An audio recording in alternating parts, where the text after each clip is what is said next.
మన life style తగ్గిపోవడానికి కూడా కారణం మట్టిల్లే, అంటే మట్టిల్లు లేకపోవడమే. మన ఈ కాంక్రీట్ జంగిల్లో ఉండడం వల్లే మన లైఫ్ స్పాన్ తగ్గిపోయింది. మన లైఫ్ 120 సంవత్సరాలు, 100 నుంచి 120 మధ్యలో సహజంగా చచ్చిపోవారు. ఇప్పుడు 60 పడిపోయిందా? పోనీ 60-70 బాగున్నా అంటే 30 ఏళ్ళ నుంచే బీపీలు, షుగర్లు, థైరాయిడ్లు, హార్ట్ అటాక్లు. ఈ కాంక్రీట్ ఇళ్లలో ఉంటే ఏమో తెలుసా మీకు, లైఫ్ తగ్గిపోద్ది అన్నమాట.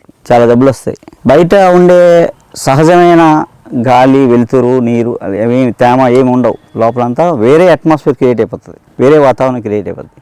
ఇల్లు ఒక ఎత్తు అయితే, కాంక్రీట్తో కట్టిన ఇల్లు విల్లా ఒకటైతే, అది పైనుండే స్లాబ్ ఫ్లాట్గా ఉండడం ఒక కారణం.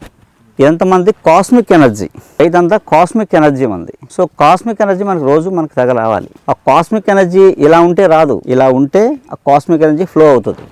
అది డిజైన్ మన ఆర్కిటెక్చర్. అది ఏదైనా మన ఇల్లు కట్టిన పాకేసినా ఇలా షేప్, ఇలా వేసినా రౌండ్ వేసినా షేప్, టెంపుల్ ఏదైనా సరే. ఓ 2 ఫ్లోర్లు వేసినా, పూర్వం లక్కిల్లు ఇల్లు కట్టేవారు, 2 ఇల్లు కట్టేవారు, మిద్దిల్లు. పై ఇల్లు పెంకేసేవారు కదా, స్లాబ్ ఎక్కడా లేదు మనకి. సో ఎందుకు అంటే ఆ ఆర్కిటెక్చర్ అది అలా ఉంటే ఈ కాస్మిక్ ఎనర్జీ వచ్చి బయట ఎలా ఉన్నామో లోపల కూడా అలాగే ఉంటాం. 2, ఈ ఏవైతే వాల్స్ ఉన్నాయో, మనం కట్టిన ఇంటి మట్టి గోడలు ఉన్నాయో, వేసవకాలం చల్లగా ఉంటాయి. మనకి ఎంత టెంపరేచర్ కావాలో అంత కూలే ఉంచుతాయి.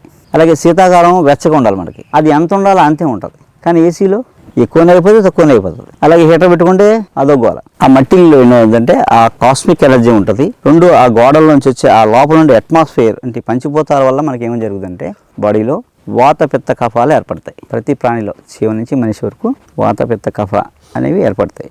ఈ పంచభూతాల వల్ల అవి ఏర్పడతాయి, ప్రతి ప్రాణిలో ఉంటాయి. సో ఈ నేచర్కి దగ్గరగా ఉన్నాం అనుకోండి, అవి బ్యాలెన్స్గా ఉంటాయి. ఎప్పుడైతే నేచర్ దూరం అయిపోయింది అనుకోండి, ఇవి ఇన్బ్యాలెన్స్ అవుతాయి. ఇన్బ్యాలెన్స్ అయితే డిసీజ్ వస్తాయి అన్నమాట. అది మట్టి ఇంట్లో ఉంటే ఆ త్రిదోషాలు బ్యాలెన్స్గా ఉంటాయి, ఆ త్రిదోషాలు బ్యాలెన్స్గా ఉంటాయి. ఈ కాంక్రీట్ జంగిల్లో త్రిదోషాలు ఇన్బ్యాలెన్స్గా ఉంటాయి అని జబ్బు చేసేస్తాయి.